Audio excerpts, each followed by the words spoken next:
नमस्कार सगळ्यांना, श्री स्वामी समर्थ. तर 29 तारखेला गुरुपौर्णिमा आहे आणि गुरुपौर्णिमेला दिवसभर कोणकोणत्या सेवा कराव्या, तसेच गुरुपौर्णिमेच्या दिवशी दानधर्माला देखील अतिशय महत्त्व दिलं गेलं आहे. तर या दिवशी कोणकोणत्या वस्तू दान द्याव्या, म्हणजे की दानधर्म कोणत्या वस्तूचं करावं, त्याचबरोबर बघा नैवेद्य कोणता दाखवावा. आणि भरपूर ताई आहेत की या दिवशी म्हणजे दर पौर्णिमेला सत्यनारायण पूजन करतात, तर त्याने सत्यनारायण पूजन कधी करावं. त्याचबरोबर सगळ्यांना पडलेला प्रश्न की या दिवशी म्हणजे पौर्णिमेच्या दिवशी केस धुवावे की नाही धुवावे, याबद्दल संपूर्ण माहिती मी आज तुम्हाला सांगणार आहे. तर बघा 29 तारखेला गुरुपौर्णिमा आहे, म्हणजे बुधवारी जवळजवळ आता परवालाच गुरुपौर्णिमा जी आहे तर ती आली आहे. आणि या दिवशी आपल्याला सगळ्यांना गुरुपौर्णिमा साजरी करायची आहे, आपल्या महाराजांना गुरुपद द्यायचं आहे.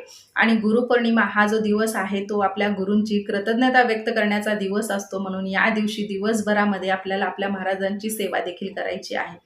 आता बघा गुरुपौर्णिमेला आपल्या महाराजांना गुरुपद दिलं म्हणजे आपलं काम झालं, हे असं न करता या दिवशी एक तरी सेवा करावी. आता सगळ्यांना असा प्रश्न पडतो की दिवसभर आमच्याकडे काम भरपूर असतं किंवा आम्ही घरामध्ये राहत नाही, जॉब करतो, तर आमच्याकडून सेवा होत नाही. तर असं न करता या दिवसभरामध्ये अगदी तुम्ही तुमच्या जॉबच्या ठिकाणी जरी नामस्मरणाची सेवा केली तरी अतिशय उच्च कोटीची सेवा तुमच्याकडून घडून जाईल. जर तुम्ही जॉब करत आहात किंवा तुम्हाला त्या ठिकाणी जर नामस्मरण देखील शांत मनाने करता येत नसेल, तर तुम्ही घरी आल्यानंतर देखील सगळ्या काही जी सेवा सांगणार आहे तर त्यामधली एखादी तरी घरी आल्यानंतर तुम्ही सेवा करावी. आता बघा भरपूर महिला आहेत की त्यांचं लहान मुलं आहे किंवा घरामध्ये भरपूर मोठी फॅमिली आहे, अशांना देखील सेवा एका बसणीला म्हणजे एका बैठकीत होत नाही, तर अशांनी कशी सेवा करावी याबद्दल देखील मी थोडक्यात सांगते. तर बघा गुरुपौर्णिमेच्या दिवशी सकाळी लवकर उठून आपल्याला आपल्या महाराजांची सेवा करायची आहे, त्यांची षोडोपचारे पूजन करायचं आहे, अभिषेक झाल्यानंतर महाराजांना गुरुपद द्यायचं आहे. आणि त्यानंतर तुम्ही तुमच्या घरातले सगळं काम आवरून घ्या. सगळं तुमच्या घरामध्ये जे काही काम आहे तर ते काम आवरून घ्या, जेणेकरून तुमचं मन देखील स्थिर होईल आणि तुमच्या घरामध्ये देखील म्हणजे सासू वगैरे असेल, मोठी जाऊ वगैरे असेल तर ते चिडचिड वगैरे होणार नाही, एकमेकांमध्ये वाद होणार नाहीत. तर हे मात्र आपल्याला गुरुपौर्णिमेच्या दिवशी टाळायचं आहे की घरामध्ये शांत वातावरण ठेवायचं आहे, अजिबात वाद वगैरे करायचे नाहीत. तर या दिवशी आपल्या घरामध्ये कोणतेही निगेटिव्ह वातावरण तयार होणार नाही याची काळजी आपल्याला घ्यायची आहे. आणि आपल्या घरामधलं सगळं काम झाल्यानंतर मग आपल्याला आपल्या महाराजांची सेवा करायची आहे. आता 12 ते 12:30 हा अर्धा तास जो आहे तर तो आपल्याला टाळायचा आहे आणि दिवसभरामध्ये कधीही तुम्हाला या सेवा करायच्या आहेत. आता सगळ्यात महत्त्वाची जी सेवा आहे ती आहे नामस्मरण. आता तुम्ही काम करताना देखील तुमच्या घरामध्ये जे काम आहे किंवा तुमच्या बाळाला जेवू वगैरे घालत आहात तर त्यावेळेस देखील तुम्ही नामस्मरण करू शकता. अशा पद्धतीने तुम्ही ही नामस्मरणाची सेवा, अखंड नामस्मरण तुमच्या मुखामध्ये या दिवसभरामध्ये ठेवा. बघा तुमच्याकडून ही देखील अतिशय उच्च कोटीची सेवा घडते. आणि जसं की जॉब करणाऱ्यांसाठी देखील सांगितलं आहे की त्यांना देखील तुम्ही जॉबच्या ठिकाणी जरी तुम्ही तुमच्या मनामध्ये नामस्मरण चालू ठेवलं तर ते देखील तुमच्याकडून महाराजांसाठी सेवा घडून जाते आणि आपल्या महाराजांचे आभार मानण्यासाठी. कारण बघा महाराजांनी भरपूर दिलं आहे आपल्याला, आपल्याला मागायची देखील गरज ठेवली नाही, इतकं भरभरून आपल्याला आपल्या महाराजांनी दिलं आहे. आणि प्रत्येक वेळेस आपण कोणती ना कोणती इच्छा सांगूनच सेवा करत असतो. तर हा तर म्हणजे ह्या तर दिवशी आपल्याला आपल्या महाराजांसाठी सेवा करायची आहे, म्हणजे त्यांनी भरपूर दिलं आहे म्हणून त्यासाठी आपल्याला आपल्या महाराजांचे आभार मानायचे आहे, तर त्यांची कृतज्ञता व्यक्त करायची आहे. म्हणून या दिवसभरामध्ये आपल्याला या सगळ्या सेवा करायच्या आहेत. आता बघा नामस्मरण आहे तर ते तुम्ही कुठेही करू शकता, त्याला कोणतंही बंधन नाही नामस्मरणाला. तुम्हाला जरी मासिक धर्म वगैरे जरी आला असेल तर तुम्ही एका ठिकाणी बसून नामस्मरण देखील केलं तरी चालेल. बघा नामस्मरणाला कोणतंही बंधन आणि कोणत्याही वेळेचं म्हणजे नियम वगैरे कोणतेही नाही, वेळेचं किंवा काळाचं कशाचंच बंधन नाही, त्यामुळे तुम्ही नामस्मरण अखंड करू शकता. त्याचबरोबर बघा आता नामस्मरणाची सेवा झाली, आता ज्यांना वेळ आहे त्यांच्यासाठी सांगते. बघा ज्यांना वेळ आहे तर त्यांनी या दिवशी गुरुपद घेतल्या घेतल्या एका बैठकीमध्ये श्री स्वामी चरित्र सारामृत या ग्रंथाचे 1 ते 21 अध्यायाचं पठण म्हणजे पूर्ण ग्रंथ जो आहे तर त्याचं पठण आपल्याला करायचं आहे. या दिवसभरामध्ये आपल्याला ही सेवा करायची आहे, अतिशय प्रभावी सेवा आहे. आणि आपल्या महाराजांची या दिवशी आपल्याला स्वामी चरित्र सारामृत या ग्रंथाचं पठण करून ही देखील सेवा करायची आहे. कारण या दिवशी आपल्याला दिवसभरात जेव्हा जमेल तेव्हा, आता गुरुपद घेतल्या घेतल्याच म्हणले तर बघा आता गुरुपद घेतल्या घेतल्याच तुम्हाला वेळ नसेल तर तुम्हाला सांगितलंच आहे अगोदर की मी अगोदर तुमचं काम करून घ्या, मन स्थिर करा, कारण एकाग्रता देखील तितकीच महत्त्वाची आहे आणि आपली श्रद्धा आणि भाव देखील तितकाच महत्त्वाचा आहे. आणि प्रत्येक सेवेमध्ये एकाग्रतेला का महत्त्व आहे की आपण जेव्हा शांत मनानं सेवा करतो तर त्या सेवेचं फळ आपल्याला प्राप्त होतं असं देखील मानलं गेलं आहे. म्हणून जेव्हा ही सेवा करतो तेव्हा आपलं मन स्थिर असणं देखील तितकंच महत्त्वाचं आहे. म्हणून सगळं काम करा, गुरुपद घेतल्यानंतर थोडा वेळ आराम करा, म्हणजे जेवण वगैरे करा, तुम्ही जेवण करून देखील सेवा करू शकता. असं नाही की जेवण करायचंच नाही, उपवास करावा का. आता ज्यांना उपवास करायचा आहे त्याने उपवास केला तरी चालेल, फळं वगैरे खा, उपवासाचे पदार्थ खा, कारण पौर्णिमेचा उपवास भरपूर जण करतात, पण भरपूर जण असे देखील आहेत की ते करत नाहीत. ज्यांना करायचं आहे त्यांनी करू शकता तुमच्या इच्छेनुसार, आणि ज्यांना नाही करायचं त्यांनी नाही केला तरी चालेल. अशा पद्धतीने तुम्ही उपवास जर करत असाल तर फळं वगैरे खाऊन मग नंतर तुम्ही सेवा करा, आणि ज्यांनी उपवास करत नाहीत त्यांनी जेवण वगैरे करा. अगोदर नैवेद्य महाराजांना दाखवा, आणि नैवेद्य दाखवल्यानंतर तुम्ही पण जेवण वगैरे करा, आणि दिवसभरामध्ये कधीही तुम्ही एका बैठकीमध्ये 1 ते 21 अध्यायाचं पठण करा, म्हणजे पूर्ण स्वामी चरित्र सारामृताचं तुमच्याकडून 1 दिवसाचं पारायण होऊन जाईल.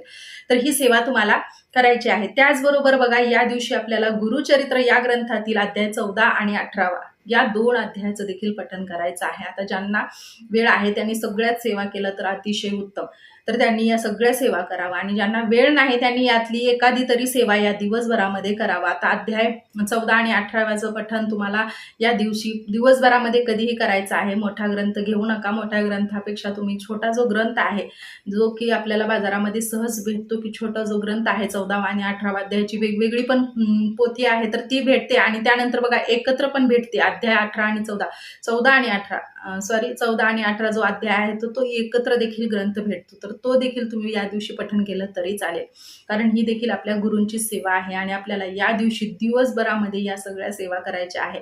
त्याचबरोबर आता बघा, आणखीन एक अतिशय प्रभावी सेवा सांगत आहे, ती म्हणजे संक्षिप्त श्री गुरुचरित्र. या दिवशी दिवसभरामध्ये आपल्याला संक्षिप्त श्री गुरुचरित्र या ग्रंथाचं देखील पठण करायचं आहे. अध्याय एकदम सोपे आहेत आणि एकदम छोटे आहेत, 1 ते 7 अध्याय आहेत. 1 ते 1.5 तासामध्ये तुमच्याकडून ही सेवा घडून जाईल, आणि पूर्ण ग्रंथ गुरुचरित्र या ग्रंथाचं पारायण केल्याचं फळ देखील प्राप्त होईल. म्हणून या दिवशी दिवसभरामध्ये आपल्याला गुरुचरित्र या ग्रंथाचं देखील संक्षिप्त श्री गुरुचरित्र या ग्रंथाचं देखील पठण करायचं आहे. वेळ असेल तर आवर्जून तुम्ही या सगळ्या सेवा कराव्या, आणि ज्यांना वेळ नसेल त्यांनी सायंकाळी देखील ही सेवा केली तरी चालेल. तुम्ही सायंकाळी देखील तुमच्या जॉबच्या ठिकाणाहून घरी आल्यानंतर देखील सेवा केली तरी चालेल. फक्त संक्षिप्त श्री गुरुचरित्र जे आहे ते मात्र तुम्ही रात्री वाचू नका. बाकी स्वामी चरित्र सारामृताची सेवा तुम्ही जॉबच्या नंतर घरी येऊन तुम्ही निवांत वेळेला देखील वाचन केलं तरी चालेल. पण संक्षिप्त श्री गुरुचरित्र जे आहे तर ते 4च्या अगोदरच वाचन करा, किंवा एखादं झाला उशीर तरी काही हरकत नाही, 5 वाजेपर्यंत वाचलं तरी काहीच हरकत नाही. त्यामुळे तुम्हाला जर वाचायचं असेल तर 5 वाजेपर्यंत वाचन केलं तरी चालेल. त्यानंतर बघा, आता या दिवशी दिवसभरामध्ये या सगळ्या सेवा केल्यानंतर आपल्याला आपल्या महाराजांना नैवेद्य कोणता दाखवावा हे देखील सगळ्यांना प्रश्न पडलेला असतो. तर या दिवशी सगळ्यांना मी सांगते, तुमच्या घरामध्ये जो काही नैवेद्य बनला आहे, म्हणजे जो काही तुम्ही भाजी भाकरी किंवा भाजी पोळी चपाती भाकर भाजी असं काही जरी तुमच्या घरामध्ये बनवलं आहे तर ते देखील तुम्ही महाराजांना अर्पण करू शकता. यथाशक्ती महाराज अजिबात राग मानत नाहीत, कारण तुम्ही जो काही नैवेद्य बनवला आहे तो तुम्ही स्वखुशीनं महाराजांना अर्पण करा. महाराज ते देखील गोड मानून घेतात.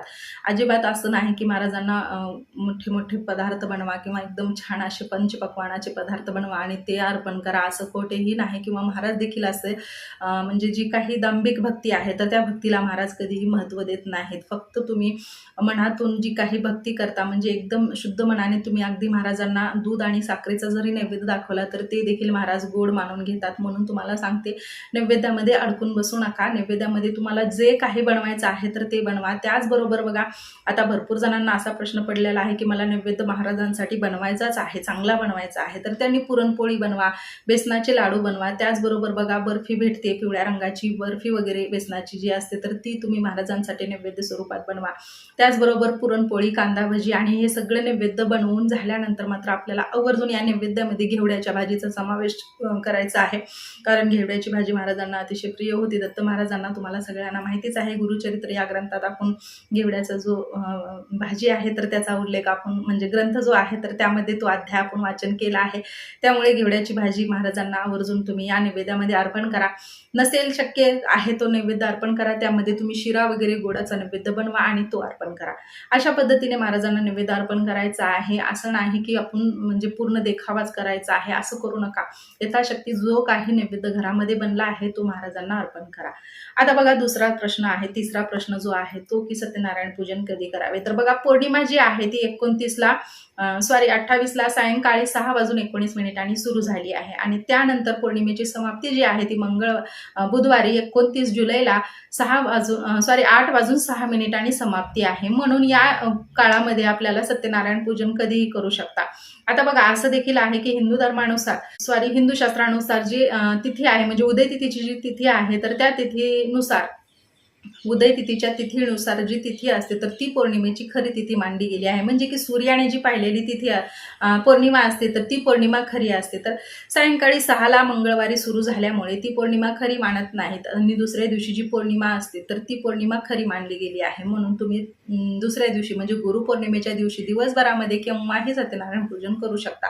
आता बघा भरपूर जणांना प्रॉब्लेम असतो, काही ना काही अडचणी असतात की त्यांना बुधवारी पौर्णिमेच्या दिवशी सत्यनारायण पूजन करणं शक्य नाही. तर अशांनी सायंकाळी म्हणजे मंगळवारी सायंकाळी देखील पूजन केलं तरी चालेल. 7च्या नंतर तुम्ही पूजन करू शकता. आता 6:19 सुरू झाली आहे पौर्णिमा तर तुम्ही 7 वाजेपर्यंत 7:30 पर्यंत जरी पूजन केलं तरी चालेल मंगळवारी. आणि जर तुम्हाला नसेल करायचं मंगळवारी तर मग तुम्ही आवर्जून गुरुपौर्णिमेच्या दिवशी सायंकाळी म्हणजे प्रदोष काळामध्ये पूजन केलं तरी चालेल. अशा पद्धतीने तुम्हाला ही सगळी सेवा सत्यनारायणाची देखील करायची आहे. सत्यनारायणाचं पूजन आता कसं करावं, मांडणी कशी करावी या संदर्भात मी 2-3 व्हिडिओ अपलोड केले आहेत तर ते देखील तुम्ही बघू शकता. त्याचबरोबर बघा आता सगळ्यांना जो महत्त्वाचा प्रश्न पडलेला असतो की या दिवशी केस धुवावे की नाही. आता बघा केस धुवावे की नाही याचा संबंध कोठेही म्हणजे मी तर आणखीन म्हणजे हा जो नियम आहे तर तो मी पाळलाच नाही. आता बघा भरपूर जण असे म्हणतात की या दिवशी केस धुवू नये, त्या दिवशी केस धुवू नये. तर हे कोठेच नियम नाहीत. म्हणजे धर्मशास्त्रानुसार किंवा आपल्या कोणत्याही ग्रंथामध्ये असं लिहिलं नाही की या दिवशी केस धुवू नयेत म्हणून. त्यामुळे हा जो नियम आहे तो प्रत्येकाच्या परंपरेनुसार मानला गेला आहे. आता बघा भरपूर जणांच्या घरामध्ये पहिलेपासून म्हणजे जे त्यांचे पूर्वज आहेत तर त्यांच्या परंपरा रीत रिवाज जी असते तर त्यांच्या पूर्वजापासून ही परंपरा पाळत आलेली असेल की या दिवशी केस धुवू नये. थोडक्यात अमावस्या, पौर्णिमा, एकादशी, बुधवार, सोमवार या दिवशी केस धुवू नयेत म्हणून हा जर नियम पाळत असतील तर त्यांनी आवर्जून हा नियम पाळावा. कारण मी त्यांच्या पण विरुद्ध बोलत नाही. कारण बघा ज्यांना पाळायचं आहे तर त्यांनी हा नियम पाळावा आणि ज्यांना पाळायचं नाही त्यांनी कोणतेही नियम स्वतःहून थोपवून घेऊ नये. कारण बघा परंपरा जर असेल तुमच्या पूर्वजांपासून की ही केस धुवू नये, या दिवशी केस धुवू नये, त्या दिवशी केस धुवू नये. आता भरपूर जण असं देखील म्हणतात की बुधवारी केस धुतल्यानंतर भावाला अडचण येते, गुरुवारी धुतल्यानंतर पतीला अडचण येते. त्याचबरोबर बघा आता एकादशीच्या पौर्णिमेच्या दिवशी जर केस धुतले तर घरामध्ये लक्ष्मी स्थिर राहत नाही असं भरपूर जण मानतात. पण बघा ज्यांना पाळायचं आहे त्यांनी पाळू शकता, ज्यांना नियम पाळायचं नाही त्यांनी नाही पाळलं तरी चालेल. कारण शुचिर्भूत होऊन स्वच्छ होऊन पूजा करणं आपल्याला देखील प्रसन्न वाटतं. म्हणून आपण कधीही जेव्हाही कोणतेही मोठं कार्य घरामध्ये असतं किंवा पूजा असते त्यावेळेस आपण आवर्जून केस धुवूनच पूजेला बसतो. त्यामुळे केस धुण्याचा कोठेही संबंध येत नाही. जर तुमच्या घरामध्ये आणखीन एकदा सांगते की तुमच्या घरामध्ये जर परंपरा असेल की पौर्णिमेला, एकादशीला आणि अमावस्येला केस धुवत नाहीत तर अशांनी नियम पाळावे आणि ज्यांच्या घरामध्ये हे नियम लागू होत नाहीत अशांनी नाही पाळले तरी चालेल. कारण तुम्ही हा व्हिडिओ यूट्यूबवर बघितला आणि त्यामध्ये तुम्हाला दिसलं की या दिवशी केस धुवायचे नाहीत आणि मग ते जर नियम तुम्ही सुरू केला तर असाच नियम तुमच्या घरामध्ये लागू होतो. म्हणून तुम्हाला सांगते की पहिलं जर तुमच्या घरामध्ये कोण नियम पाळत असेल तर तुम्ही ते नियम आवर्जून पाळावेत आणि नसेल पाळत तर तुम्ही अजिबात मनावर घेऊ नये आणि तुम्ही तुमची जी काही परंपरा चालू आहे तर त्या पद्धतीने राहावं. म्हणजे त्या पद्धतीने तुम्ही केस धुवावे किंवा न धुवावे. बाकी इतकीच माहिती मला तुमच्यासोबत शेअर करायची होती. आणखीन काय माहिती माझ्याकडून तुम्हाला पाहिजे असेल तर तुम्ही मला कमेंट्समध्ये नक्की विचारा आणि या गुरुपौर्णिमेच्या दिवशी तुमच्याकडे खरंच अशी परंपरा आहे केस धुवायची का नाही धुवायची हे पण मला कमेंट्समध्ये नक्की सांगा. आणि आणखीन माझ्याकडून काय राहिलं असेल तर ते देखील तुम्ही मला विचारा आणि तुमचे पण काही समस्या किंवा प्रश्न असतील तर ते देखील तुम्ही मला विचारू शकता. कसा वाटला व्हिडिओ आणि कशी वाटली माहिती हे पण मला कमेंट्समध्ये सांगा. चॅनलवर नवीन असाल तर चॅनलला सबस्क्राईब करा आणि भेटूया अशाच माहितीसोबत आणि अशाच सेवेसोबत. तोपर्यंत सगळ्यांना धन्यवाद आणि श्री स्वामी समर्थ.